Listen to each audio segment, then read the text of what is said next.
la segunda carta del apóstol Pablo a los Corintios, en el capítulo 12.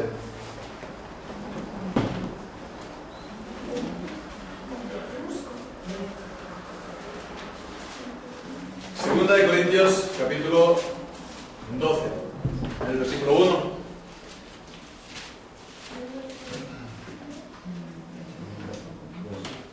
Dice así la palabra del Señor: ciertamente no me conviene gloriarme, pero vendré a las visiones y a las revelaciones del Señor. Conozco a un hombre en Cristo, que hace 14 años, si del cuerpo no lo sé, si fuera del cuerpo no lo sé, Dios lo sabe, fue arrebatado hasta el tercer cielo. Y conozco al tal hombre, si en el cuerpo o fuera del cuerpo no lo sé, Dios lo sabe, que fue arrebatado al paraíso, donde oyó palabras inefables que no le es dado al hombre expresar. De tal hombre me gloriaré, pero de mí mismo en nada me gloriaré, sino en mis debilidades. Sin embargo, si quisiera gloriarme, no sería insensato, porque diría la verdad, pero lo dejo, para que nadie piense de mí más de lo que en mí ve u oye de mí. Y para que la grandeza de las revelaciones no me exaltase desmedidamente, me fue dado un aguijón en mi carne, un mensajero de Satanás que me abofetee, para que no me enaltezca sobremanera, respecto a lo cual 3 veces he rogado al Señor que lo quite de mí.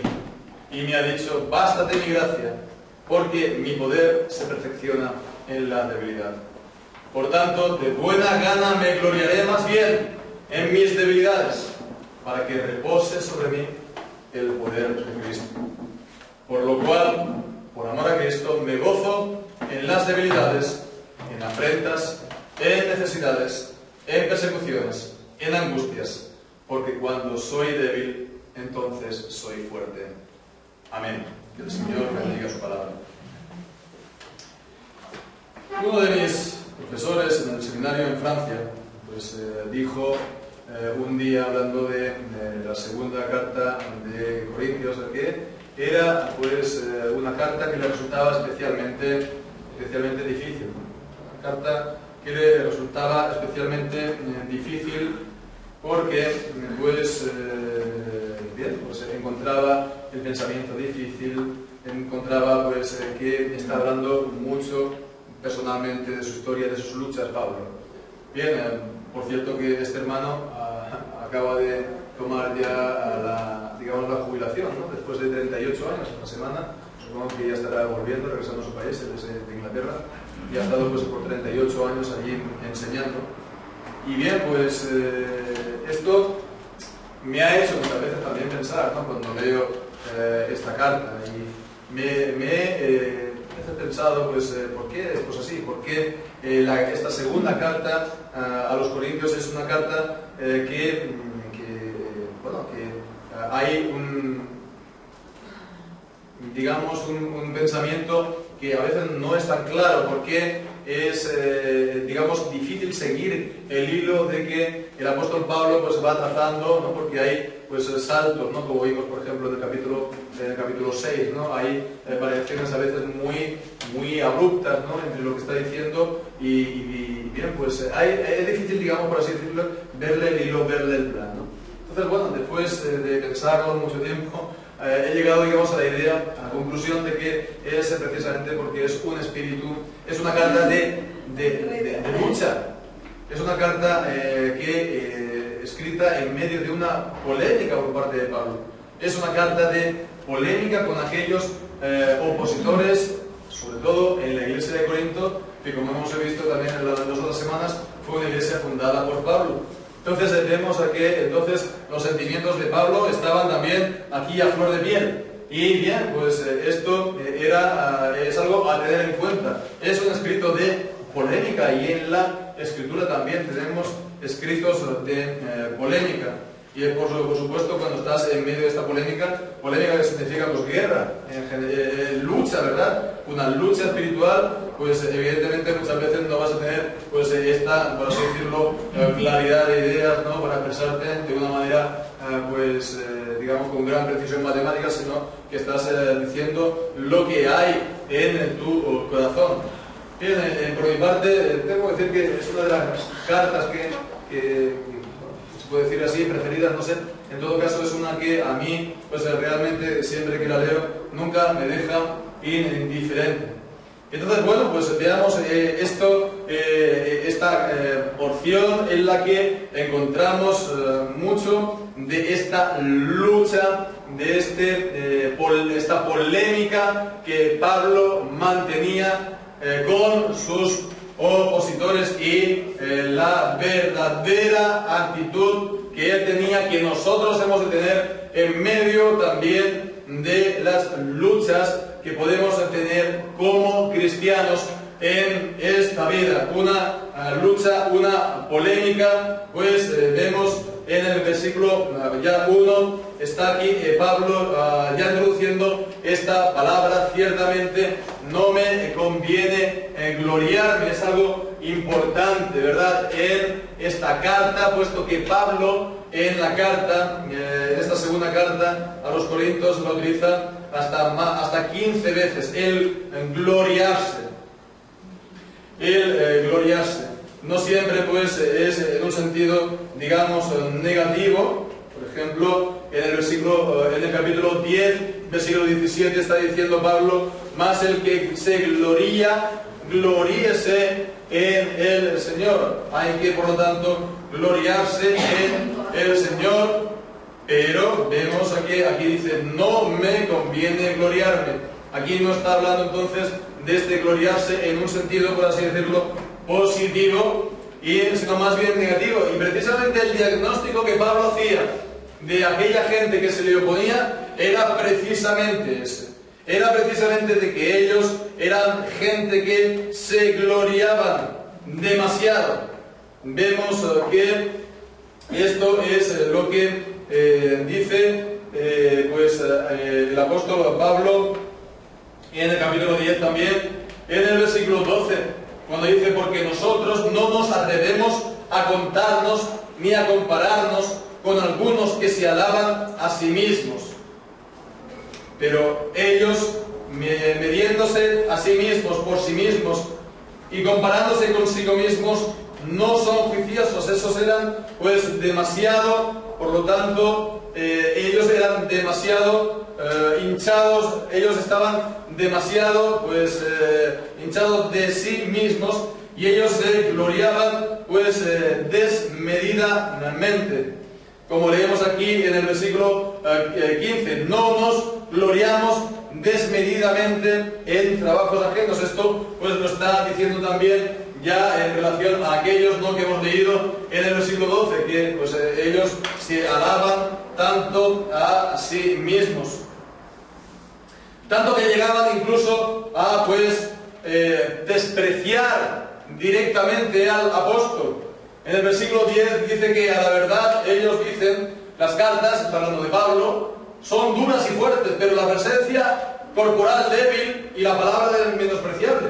Es como si dijeran: bueno, cuando escribe, cuando está lejos, entonces sí que habla, él duro, y él sí que se pone aquí en plan valiente, pero después cuando estás en el cara a cara, pobrecito, ¿verdad? En la apariencia será pequeñito, delgadito, no va para mucho más así, y además él, pues, se pone a hablar y no tiene tampoco como mucha fuerza cuando habla, ¿no? Lo despreciaban a Pablo por su palabra. Leíamos en 1 Corintios que él no hablaba ni predicaba con excelencia, ¿verdad?, de palabras, ni de florituras, ni con mucha retórica, ni con mucho vaivén no, él decía: me propuse saber entre vosotros, no saber entre vosotros otra cosa, sino que Jesucristo y Jesucristo crucificado, y no con excelencia de palabras, para que no se haga vana la cruz de Cristo, para que vuestra fe repose en el poder de Dios.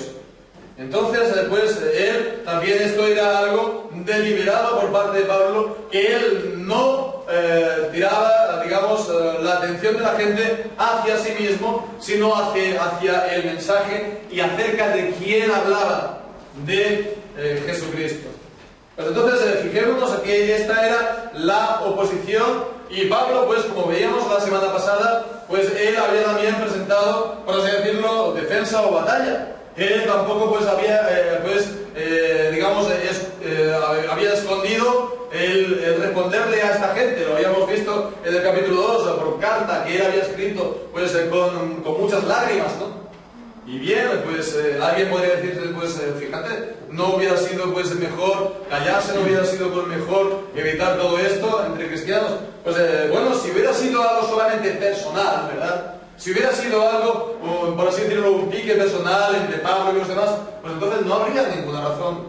No habría ninguna razón de ser. La cuestión no es esa. La cuestión es que al atacar a Pablo se estaba atacando también su mensaje, la palabra que él predicaba, el evangelio que él anunciaba. Y eso era verdaderamente lo importante.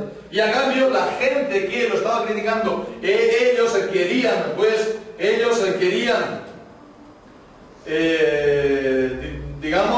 señorearse de los demás. Ellos querían aprovecharse de ellos. Como vemos en el capítulo 11, ¿verdad? En los versículos 3 y 4. Pero temo que como la serpiente con su astucia engañó a Eva, vuestros sentidos sean de alguna manera extraviados de la sincera fidelidad a Cristo. Porque si viene alguno predicando a otro Jesús que el que os hemos predicado, o si recibís otro espíritu que el que habéis recibido, u otro evangelio que el que habéis aceptado, bien lo toleráis. Este era el problema, que ellos estaban aceptando a una gente, ¿verdad?, que les estaba predicando otra palabra, que les estaban predicando otro evangelio, y que estaban, por lo tanto, apartando a la gente de la sincera obediencia a Cristo. Entonces, de la sincera fidelidad a Cristo, como hemos leído. Y ese era el problema, porque hemos leído también en Gálatas, o lo sabemos, ¿no? ¿Qué es lo que dice Pablo? ¿Verdad? Que si alguno os anunciare otro evangelio distinto al que os hemos anunciado, aunque fuera un ángel del cielo, entonces sea anatema. Porque no hay otro evangelio, no hay otro evangelio debajo del cielo, por lo tanto, por el cual podemos ser salvos. Por eso, por lo tanto, no tanto por su reputación, no tanto por su ego, no tanto pues por su propia persona, sino por la palabra que él anunciaba. Entonces, por lo tanto, era el sentido, ¿no?, de la polémica de Pablo. Bueno, nosotros no somos apóstoles, nosotros tampoco tenemos esta responsabilidad que tenía Pablo, ¿verdad? Pero el Señor nos ha confiado a los cristianos y a la Iglesia la palabra de la verdad por la cual somos salvos. ¿Y qué nos dice Judas? En la carta dice, os he escrito pues con esta solicitud, ¿verdad? ¿Qué nos dice Judas en el versículo 3? Amados, por la gran solicitud que tenía de escribiros acerca de nuestra común salvación, me ha sido necesario escribiros exhortándoos que contendáis ardientemente por la fe que ha sido dada una vez a los santos. Con lo cual vemos que esto es también, en cierto modo, para los cristianos.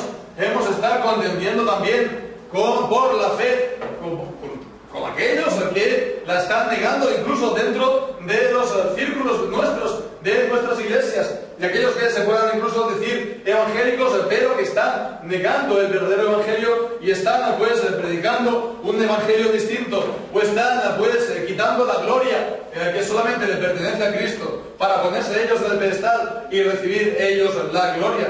Eso no puede ser. Y fijémonos o no, estamos en un tiempo en el que nos gusta, ¿no?, esto de la polémica, nos gusta pues y no se hace, ¿no? No se hace, prácticamente no hay, digamos, muchas polémicas, hemos llegado todos a un grado de tolerancia entre todos nosotros y prácticamente con el nombre de evangélico pasa todo hoy día, ¿verdad? Pasa absolutamente todo. Bien, pues eso vemos a que no se tiene en cuenta la importancia de la palabra, la importancia de la verdad. En el fondo se está pues perdiendo la fe de que solamente se puede ser salvo por el evangelio y que solamente hay, por lo tanto, un evangelio. Y este es el problema, por lo tanto, de perder de vista esto y de pensar que al final todo vale igualmente. No estamos aquí hablando, por lo tanto, de problemas secundarios. No estamos hablando de cosas secundarias entre cristianos. Estamos hablando de cosas fundamentales que trata pues del Evangelio, que trata acerca de la salvación de las almas. Y bien, pues entonces la opción de Pablo, vemos, no era precisamente la de callar, porque él sabía perfectamente la importancia de todo esto. Bueno, pues volviendo aquí al pasaje en el capítulo 12, pues en el contraste este que estamos viendo de la actitud de Pablo, que no se quiere gloriar con aquellos que ciertamente se gloriaban, pues vemos pues lo que él está diciendo también acerca de sí mismo. Y después de haber presentado en grandes líneas esta polémica, vemos ahora que él está presentando aquí acerca de su propia experiencia espiritual. Él, Pablo, también tuvo una gran experiencia espiritual. Aquí se puede decir que está presentando su defensa. Dice: ciertamente no me conviene gloriarme, pero vendré a las visiones y a las revelaciones del Señor. Aquellos que lo cuestionaban, aquellos que decían: no, este Pablo no es como mucho más allá, pues él decía: mira, dice, conozco a un hombre en Cristo que hace 14 años. Entonces él no dice Pablo, él dice que vemos que él le cuesta hasta poner su nombre aquí, pero está hablando de sí mismo. Está aquí hablando de sí mismo porque vemos que dice: sin embargo, si quisiera gloriarme, no sería insensato, porque diría la verdad. Versículo 6. Entonces dice: de tal hombre me gloriaré, pero de mí mismo nada me gloriaré, sino en mis debilidades. Vemos que aquí está hablando entonces de algo que él había experimentado, que él algo había vivido hace 14 años. Entonces, hace 14 años había pasado ya el tiempo, pero él lo tenía todavía presente. Es la única vez que encontramos algo parecido aquí en sus cartas, ¿verdad? Y es la única vez que aparece aquí en 2 de Corintios. Una cosa parecida, un relato parecido de las experiencias espirituales que él tiene. Él siempre está dando enseñanzas. Él siempre está dando también, pues, exhortaciones. Y él está pues actuando, por lo tanto, como pastor, pero él vemos que no está pues siempre presentando las experiencias que él tuvo. En la experiencia pues vemos que él fue llevado al tercer cielo, él fue llevado al paraíso. Dice que si en el cuerpo no lo sé, si fuera del cuerpo no lo sé, Dios lo sabe. Él fue arrebatado, eso fue en una visión, eso fue en un estado seguramente de éxtasis, como vemos también al apóstol Pedro en el libro de los Hechos. Y ahí dice que él, arrebatado al paraíso, versículo 4, donde oyó palabras inefables que no le es dado al hombre expresar. Él recibió unas palabras, y él escuchó unas palabras, tal vez de los ángeles, tal vez de la boca, de la voz de Dios mismo, y dice que no le es dado al hombre escuchar, ¿verdad? Expresar. Entonces el Señor también le selló esas palabras y no le permitió el dar estas palabras. ¿Cuál era el contenido? Por lo tanto, no lo sabemos. Fue, por lo tanto, algo personal para Pablo, o algo que Dios no quiso, por lo tanto, que él lo diera a conocer.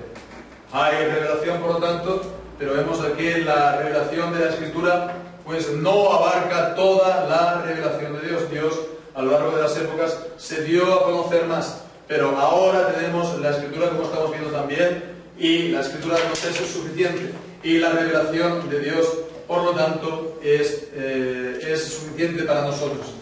Entonces, fijémonos lo que está diciendo, que de tal hombre me gloriaré, pero de mí mismo en nada me gloriaré, sino en mis debilidades. Es decir, si yo quisiera gloriarme, versículo 6, no sería insensato, porque diría la verdad. Entonces, fijémonos que él dice: si yo quisiera, digamos, presentar mi defensa en base a las experiencias espirituales, a ver quién podría tener una experiencia como yo.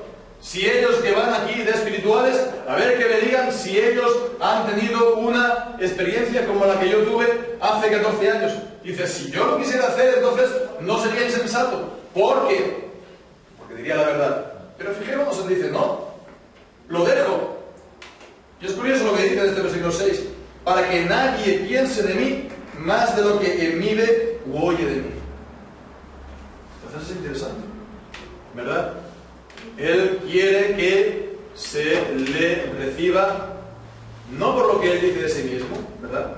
Que nadie pues lo pudo ver, nadie lo pudo comprobar, sino de lo que él está ahora hablando y enseñando. Eso es lo que la gente tiene que juzgar, eso es lo que la gente tiene que quedarse, ¿verdad? Y esto es también algo importante hoy día, porque acerca de las experiencias espirituales, ¿verdad? Bueno, pues en muchos lugares vemos que en muchas iglesias están, ¿verdad? En la portada, ¿verdad? Están en la, digamos, en la portada está siempre, pues, delante, digamos, de la iglesia las experiencias espirituales y principalmente, pues, las que cuenta el pastor, ¿verdad? Entonces, fijémonos que son también importantes. Aquí Pablo pues las tiene y las está contando, ¿verdad? Entonces no está aquí ocultándolo, por así decirlo, él lo está diciendo, pero le está dando la importancia que tienen. Y Pablo no está aquí defendiéndose en base a sus experiencias, él no está hablando de sus experiencias espirituales. Entonces es algo importante porque alguien las puede tener, ¿verdad? Pero no ha de estar predicando o anunciando o enseñando su propia vivencia o sus propias experiencias espirituales, si las tuvo o no, si le habló un ángel o no, o si el Señor le dijo esto el otro día, o si estuvo no. Vemos que una vez más lo que dice Pablo, para que nadie piense o crea acerca de mí más de lo que en mí ve u oye de mí ahora, el ministerio, la palabra, la enseñanza. Entonces, esto es algo a tener en cuenta.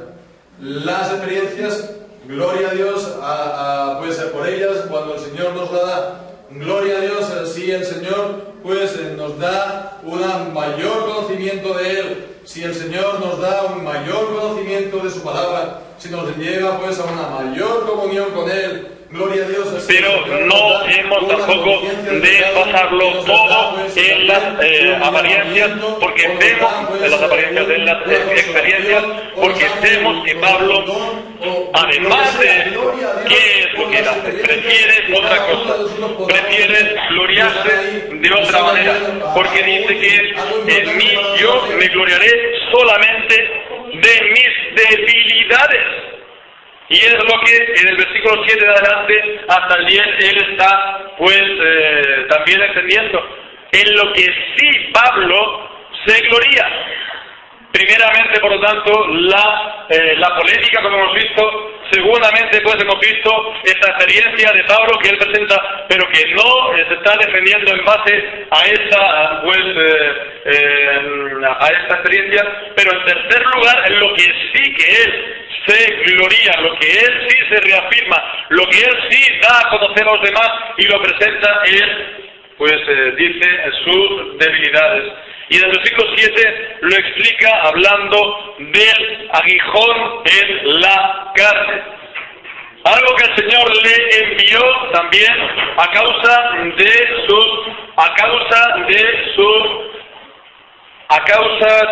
su propia experiencia, para guardarlo en la humildad. Dice, para que la grandeza de las revelaciones no me exaltase desmedidamente, me fue dado un aguijón en la carne. Un aguijón en la carne, dice, un mensajero de Satanás, literalmente un ángel de Satanás, para que me abofetee. Le está dando aquí, Dios un antídoto. Está dando, entonces una vacuna. Para que él no alardee, para que él no se enaltezca, para que él no se piense nada acerca de sí, demasiado. Entonces, ¿de qué realmente se trata aquí? Acerca del aguijón de la carne. Bueno, esto es una de las cosas que nos lo presenta aquí la palabra de Dios, pero tampoco nos lo dice. Pablo, después de decir el aguijón de la carne, no dice qué se trata, si fuera una cosa u otra. Normalmente, se suele pensar que Pablo está hablando o bien hoy en día sobre todo estaba pensándose de alguna enfermedad, y se habla sobre todo de una enfermedad de Pablo, de la visión, que vemos también en las cartas que él tenía, o también pues a veces acerca el pecado de Pablo, que podría pues ser, como vemos en el capítulo 7 de Romanos, ¿no? Digamos, la conciencia de que este pecado habita en nosotros, el pecado original, ¿no? Que es la fuerza que me lleva al pecado, o la fuerza que me hace tentar, ¿verdad? Y es lo que es una fuerza que pues me hace que yo conozca esta lucha por el pecado. Y entonces que esto es lo que él tuvo presente, ¿verdad? Normalmente son estas dos opiniones, pero bueno, yo también llego más bien a pensar que se trata, por el contexto de lo que vemos, pues de otra cosa distinta, porque vemos que Pablo está pues aquí hablando pues no precisamente en términos de pecado, ni tampoco pues de debilidades, de enfermedades, aunque pues vemos aquí en el versículo 9 está diciendo: por tanto de buena gana me gloriaré más bien en mis debilidades, para que repose sobre mí el poder de Cristo. La palabra pues en el original en griego podría ser tanto enfermedades como debilidades, pero por el contexto pues vemos que versículo 10: me gozo en las debilidades, dice, en afrentas, en necesidades, en persecuciones, en angustias. Entonces aquí está hablando, vemos, de su propio ministerio. Entonces vemos de las dificultades y en concreto de las oposiciones que él tuvo que llevar a cabo o que tuvo que sufrir en su propio ministerio. Unas oposiciones, por lo tanto, como está diciendo un mensajero de Satanás, unas oposiciones diabólicas, una oposición, digamos, del diablo, ¿verdad? Que el diablo lo estaba, por lo tanto, por así decirlo, persiguiendo a en su obra, en su ministerio, y le estaba abofeteando, le estaba, por lo tanto, enfrentándose a él, por así decirlo, con las dificultades que hemos hablado. La oposición a su ministerio es personalmente la opinión que a mí me parece más ajustada en este propio contexto, en este propio pasaje. Sea lo que sea, vemos, era dado con un propósito, sea lo que realmente fuera, tendría que ser seguramente una de estas tres opciones. Lo importante era para lo que fue dado y lo que consiguió Pablo de esta, digamos, manera de tratar de parte de Dios. Vemos que él dijo a Dios respecto a lo cual, versículo 8, 3 veces he rogado al Señor que lo quite de mí. Hasta 3 veces pide Pablo que el Señor le quite ese aguijón. Y vemos que Dios dijo no. Dios dijo no. Él me dijo: bástate mi gracia, porque mi poder se perfecciona en la debilidad. A veces tenemos la impresión, ¿no?, por lo que también oímos y nos enseñan y nos dicen, que bueno, que si yo oro una cosa y yo insisto en ella y sigo, al final me la dará Dios. Bueno, pues vemos aquí en la palabra de Dios que Dios sigue siendo soberano, y Dios, hay veces que nosotros oramos y pedimos e insistimos y Él va a decir no, porque Él también tiene su propia voluntad y Él también tiene sus propósitos. Entonces, fijémonos que esto es algo importante, porque se tiende a pensar que Dios está a nuestro servicio, y no al revés, que nosotros estamos al servicio de Dios. Es Dios el soberano, y a veces Él a lo mejor nos va a tener que decir no a lo que estamos pidiendo, ¿verdad? Pero eso no es que Dios no nos ame, o Dios nos haya dejado. Eso es simplemente que incluso en esto, que ahora a nosotros nos parece algo malo, como dice Romanos capítulo 8, es para nuestro bien. Y de esto el Señor sacará nuestro bien. Y por lo pronto, el bien que sacamos de esto que es, dice Dios, bástate mi gracia. Bástate mi gracia. Con lo cual vemos esta palabra del Señor implica que la gracia de Dios no nos suele bastar.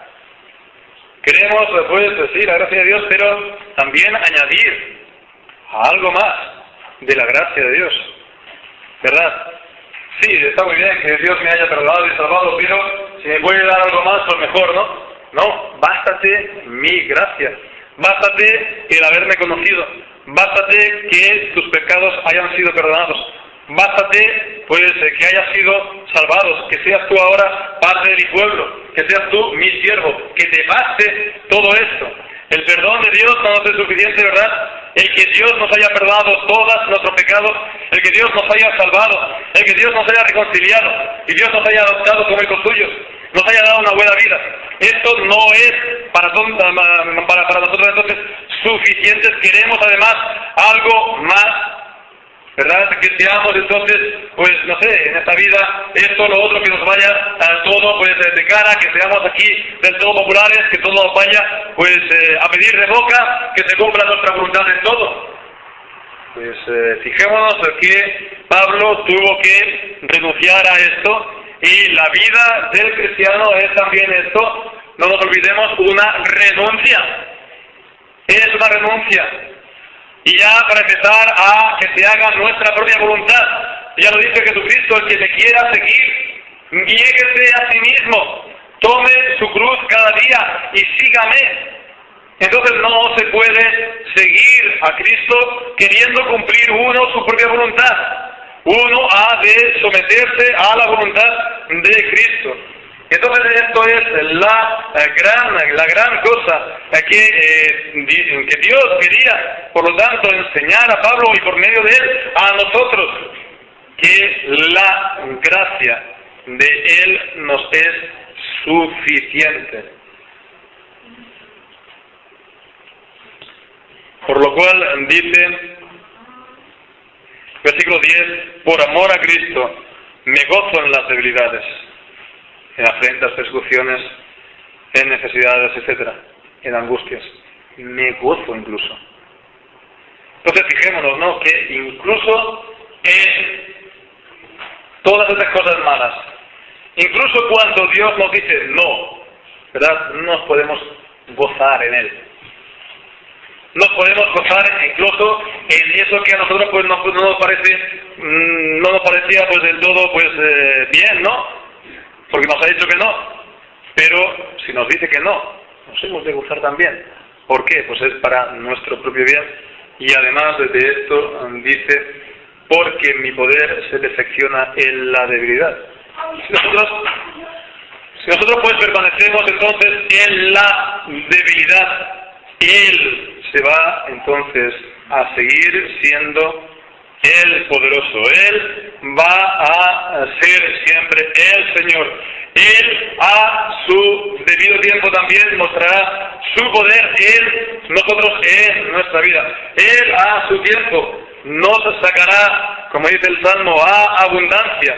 Entonces, gozarnos en estas debilidades, gozarnos en nuestras debilidades como creyentes, para que en nosotros repose pues el poder de Dios.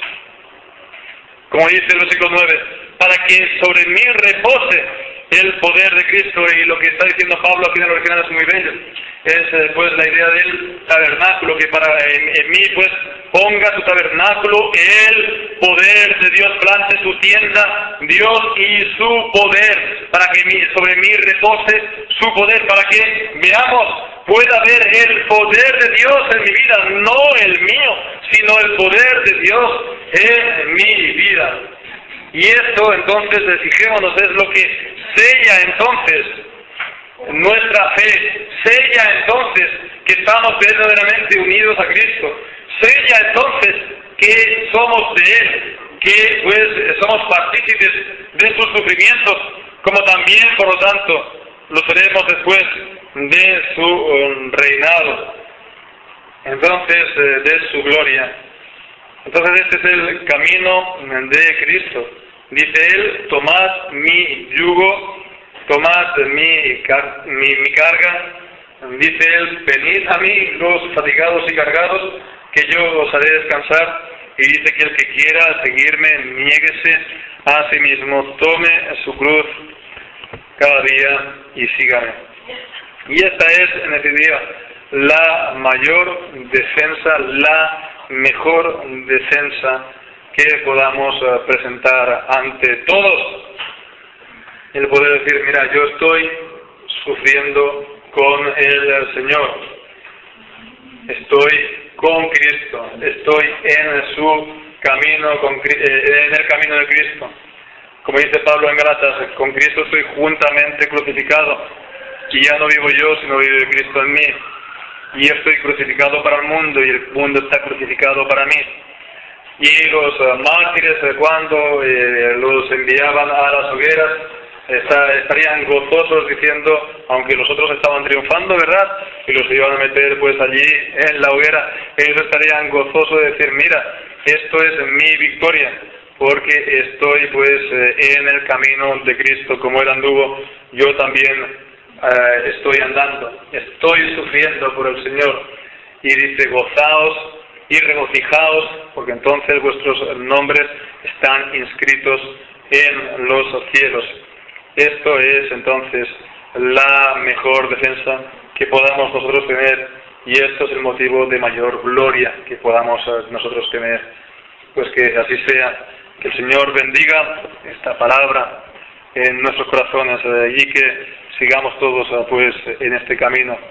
En este camino vemos de debilidad por el Señor, que nos baste su gracia, y que pues el poder del Señor se perfeccione en nuestra vida. Que así sea.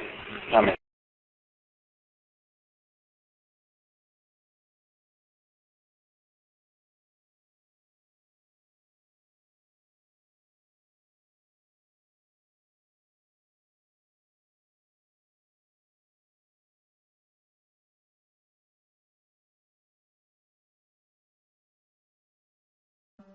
Thank you.